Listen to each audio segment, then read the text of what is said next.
tout est possible. On peut devenir Einstein, on peut devenir Joe DiMaggio. Et puis arrive l'âge où ce qu'on pouvait devenir se heurte à la réalité de ce qu'on est devenu. On n'est pas Einstein, on n'est rien. C'est un sale moment. Salut à tous, c'est les Canfous, et aujourd'hui on revient comme promis sur l'épisode 6 de la série Les Anneaux de Pouvoir, une série sur laquelle j'avais évidemment pas été tendre pour sa bêtise jusque-là, et donc on va cette fois décortiquer ce nouvel épisode, bon qui est déjà sorti depuis quelques jours, mais voilà, j'ai aussi une vie de famille, tout ça, donc voilà. Alors rappelez-vous, hein, on avait terminé l'épisode 4 avec la princesse de Numénor qui donnait finalement son consentement pour aider Galadriel dans sa quête, à savoir poursuivre Sauron, donc autour de qui finalement tout n'était que spéculation. Donc un épisode 4 qui nous permettait enfin de passer du point A au point B, et finalement un épisode 5 qui nous faisait un gros rétropédalage pour revenir au point A afin de le terminer au point B. Donc plus remplissage de vide que sa tumeur. Hein. Si vous voulez voir ma review, n'hésitez pas, le lien est dans la description. Et donc, alors que tous les fans aveuglés défendent le truc parce que on nous balance des paillettes d'or avec un seau de merde, mais c'est des paillettes d'or quand même, justifiant qu'il fallait bien introduire le truc à raison de 5 épisodes quand même, de 5 heures donc, l'épisode 6 promet-il enfin de passer la seconde? Eh bien oui, ça y est, ça bouge enfin, ça accélère, mais c'est toujours aussi foireux, faut le dire comme c'est.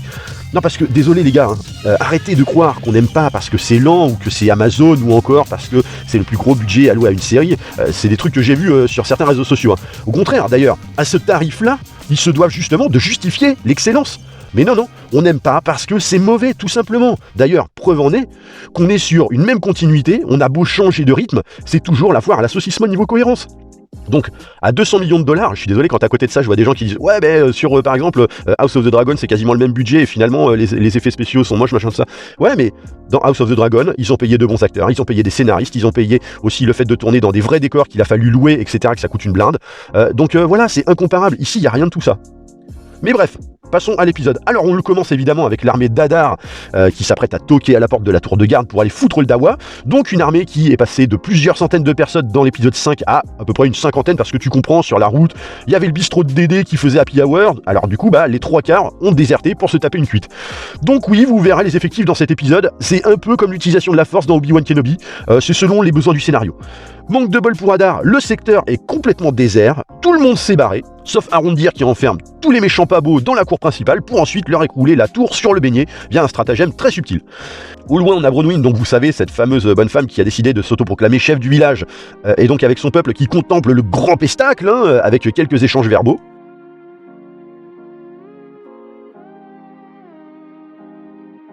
Ok, donc toi, quand t'as un timing serré pour préparer ta riposte, tu décides de faire une pause de spectacle puis du fou quoi.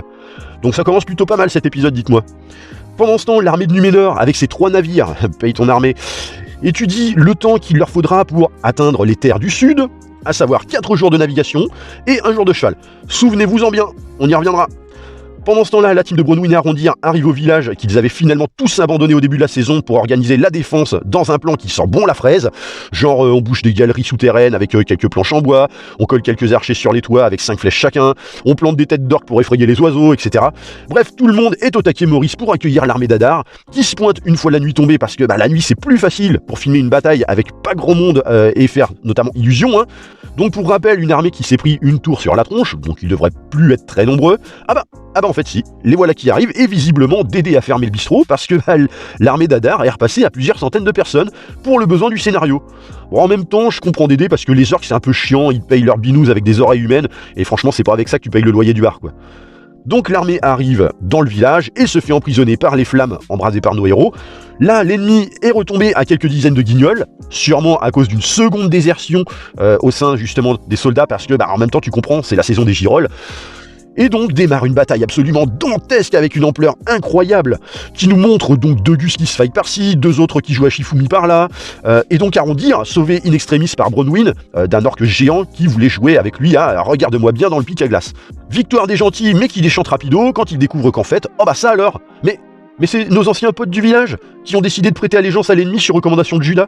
Parce que bah oui, Hadar a décidé d'envoyer en éclaireur ceux dont il se fout, à savoir les humains, et une poignée d'orques, histoire de faire illusion auprès du spectateur incrédule via cet incroyable rebondissement. Parce que oui, il faut quand même rappeler que durant la bataille, on n'a vu que des orques à visage découvert et clairement identifiables se faire buter, donc les autres, à savoir les humains, qu'est-ce qu'ils faisaient durant la baston, on n'en sait rien, de quoi ils sont morts vu que c'était hors champ, pareil, ils pourraient avoir canné d'un coma éthylique après l'happy hour chez Dédé, qu'il n'y aurait rien d'étonnant au final.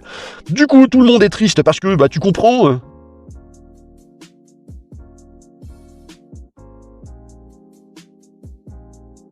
Bon, tu sais quoi, vas-y, laisse tomber Jeannette. Bon, ok, c'est bien beau, mais alors du coup, les autres orques, le reste de l'armée, ils sont où? Eh ben, ils arrivent un peu à la bourre, par surprise, les petits filous, parce que, bah, ils s'étaient foutus tellement une grosse timbale chez Dédé qu'ils ont préféré passer chez le pharmacien de garde avant pour aller acheter d'aspirine. Donc maintenant, ils sont chauds bouillants, et vas-y que j'attaque le village, oui, parce que désormais, les flammes qui encerclaient le secteur ont totalement disparu. Oui, grâce à un sortilège bien connu chez les scénaristes médiocres, à savoir l'invraisemblantioum. Sortilège très facile à maîtriser, niveau première année à Poudlard. Du coup, tout le monde se réfugie dans la plus grande bâtisse du village, alors que Bronwyn s'est pris une flèche dans l'épaule. Va-t-elle mourir? Oh là là, on est vraiment très inquiets. Méga suspense. Bon bah du coup, on essaye quand même de la guérir, et là, oh bah ça alors, elle meurt. Avec une blessure à l'épaule qui a fait perdre, allez, en tout et pour tout, 1 demi-litre de sang. Mais non, avouez, vous y avez cru, hein. Bah non mais attendez, il galère déjà à écrire des personnages depuis le début, c'est pas pour en perdre et devoir en écrire des plus médiocres encore. Sauf que bah, Hadar, il toque à la porte de la bâtisse avec son gros bélier, tient en joue tous les gentils à l'aide de ses soldats en menaçant de tuer tout le monde si on ne lui donne pas l'épée magique. Donc vous savez, cette fameuse épée qui en fait est une clé mais qui est quand même une épée. Le gamin de Bronwyn décide d'honorer la requête d'Hadar pour sauver tout le monde, parce que c'est vrai, on peut largement se fier à la parole d'Orc et à leur chef qui est venu justement pour dézinguer absolument tout le monde. Quand soudain, un bruit se fait retentir dehors. Dehors où il fait jour, alors que 5 minutes plus tôt il faisait encore nuit noire. Et donc c'est qui ? Et bah c'est l'armée de Numénor qui arrive à point nommé pour sauver tout le monde. Vous savez, cette armée qui avait encore 4 jours de navigation et 1 jour de cheval, hein, vous vous en rappelez, hein, mais que en vrai, bah, il s'est passé seulement 24 heures. Ah, la gestion du temps, invraisemblantioum. D'ailleurs, c'est pas le plus débile, hein. Regardez ce qu'on nous a servi quelques minutes plus tôt.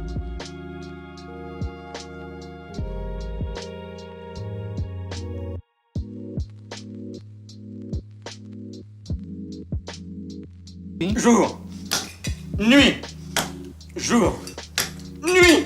Invraisemblantioum. Trop fort, hein. Ah franchement, moi je l'utiliserais en permanence ce sortilège. Mais je ne doute pas que les fans pro-défenseurs aient une explication tangible à ça. Ou alors, on nous l'avait pas dit, mais la planète sur laquelle se passe tout ce merdier fait 20 km de circonférence, et qu'à un endroit il peut faire jour, et 10 km plus loin, nuit noire. Bref, on te montre cette magnifique armée d'au moins 300 pékins à cheval, mais t'inquiète, hein, ça a tenu dans les 3 rafios, c'est génial. Et une fois au village, débute cette bataille encore incroyable, où finalement de 300 chevaliers, on passe à 20 chevaux et 50 bonhommes qui font des allers-retours devant la caméra en montage hypercut, histoire qu'on ne se rende pas compte que le budget, en vrai, il est tombé dans les petits fours lors des coulisses du tournage. Donc, si vous espérez voir un plan général de la bataille, faudra repasser. Ça bagarre à tout va dans une bouillie informe, c'est absolument dégueulasse. Tandis que la princesse de Numénor contemple le pestacle du haut d'une colline, estimant qu'il y a besoin de renforts, notamment pour venir en aide au père d'Isildur, donc le chef de la garde, qui se trouve en bien mauvaise posture. Du coup, la princesse décide d'envoyer Isildur. Oui, juste Isildur. Vous savez, ce fameux mec qui sait absolument rien faire et qu'on a foutu à l'écurie. Et ben voilà, et là, miracle, Isildur devient un putain de guerrier de la mort qui tue sa race, parce que le scénario en avait besoin. C'est fabuleux. Et puis à côté de ça, t'as Galadriel qui se prend pour une acrobate équestre au cirque Pinder. On s'éclate franchement devant un tel show. Pendant ce temps, c'est Hadar qui a décidé de piquer un cheval pour fuir avec l'épée magique. Du coup, Galadriel lui court après. Et Halbrand décide d'en faire de même, mais par un autre chemin. Ouais, enfin bon, d'un côté, t'as pas plus court chemin qu'un tracé en ligne droite. Hein. Donc c'est complètement con. Mais bon, invraisemblantioum. Et voilà, et ça passe tout seul. Galadriel galère à rattraper Hadar, du coup elle murmure à l'oreille de son choual en imitant Robert Redford, et là Choual active son kit noce au point de rattraper le chef ennemi, mais c'est finalement Halbrand qui le fait tomber parce qu'il est passé autre part, on sait pas où, mais il est passé. Comment il a pu faire ça? La seule explication possible reste encore cette idée de la planète qui fait 20 km de circonférence et qu'il a pris justement le chemin en sens inverse. L'ennemi est déchu et on décide d'interroger Hadar qui joue le méchant mystérieux, tout ça. Et que s'il est méchant comme ça, c'est pas sa faute, mais celle des autres. Maurice a encore bouffé tous les chocos suisses. Et Hadar qui insinue donc, alors que Galadriel veut savoir de sa bouche où est Sauron, qu'en vrai, c'est lui qui l'a buté. chose qu'elle ne croit absolument pas, tandis que le seigneur Halbrand, lui, semble avoir quelques griefs contre le bonhomme en question, mais on saura pas pourquoi, car il faut créer du suspense pour tenir 5 saisons. Bref, on fête la victoire dans le village qui avait cramé, mais en seulement quelques heures, tout est redevenu vert, merci, invraisemblancium. Halbrand est présenté comme le nouveau roi du Sud, et donc qui doit déchanter un peu de voir qu'en fait, il est le roi d'un village de 25 pélos dans le Berry. Le père d'Isildur est tout fier de son fiston, ça se fait un câlin, c'est génial, et du coup Arondir va voir le fils de Brodwyn. Et ça se dit à peu près ça.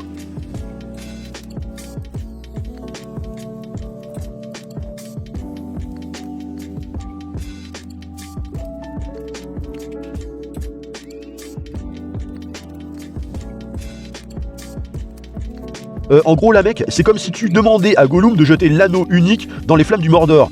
Non, tu pouvais pas le faire toi-même plutôt que de confier ça à un gamin qui l'a visiblement assez raide quand il en tient le manche, non ?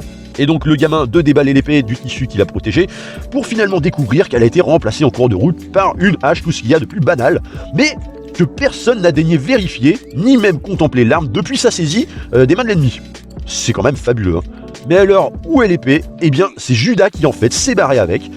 Comment a-t-il réussi à fuir l'armée de Numénor ? On n'en sait rien, sûrement par le biais d'un trou dans le scénario.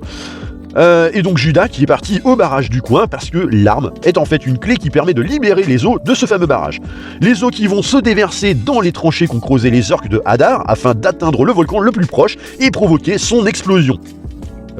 Attendez, là vous êtes en train de nous faire gober que sans les galeries creusées par l'armée d'Hadar, l'eau n'atteindrait jamais son objectif ? Donc la clé finalement servira à rien. Donc concrètement c'est comme un kit Lego pour construire une bagnole, tout est nickel, t'as la notice, t'as toutes les pièces, sauf qu'en fait il manque les roues, faut que tu les fabriques toi-même. Putain mais c'est fabuleux un tel niveau de connerie qui fait autant appel à la suspension d'incrédulité des spectateurs. Donc le volcan pète fort, il y a de la roche en fusion qui tombe de partout, mais ouf, aucun mort à déplorer parce que la roche en fusion c'est réputé pour sa bienveillance. La fumée et les flammes atteignent à vitesse grand V le village au point de l'avaler complètement, dont les héros et Galadriel, mais pour lesquels il n'y a évidemment rien à craindre puisqu'ils étaient équipés de leur armure anti-cohérence. Et là, Halbrand qui doit déchanter encore plus que tout à l'heure, puisqu'il y a fort à parier que désormais il soit le roi d'un tas de cendres. Et la suite au prochain épisode. Voilà donc un épisode qui décide enfin de mettre les petits plats dans dans des plats moyens en fait. Ah non mais ils sont trop forts chez Amazon. Les mecs ils te collent 50 gugus qui sautent sur la gueule et le premier kidam devant un tel spectacle, il a le sentiment de vivre une redite de la bataille du gouffre de Helm, parce que ça a l'air presque dantesque après 5 épisodes de vide sidéral.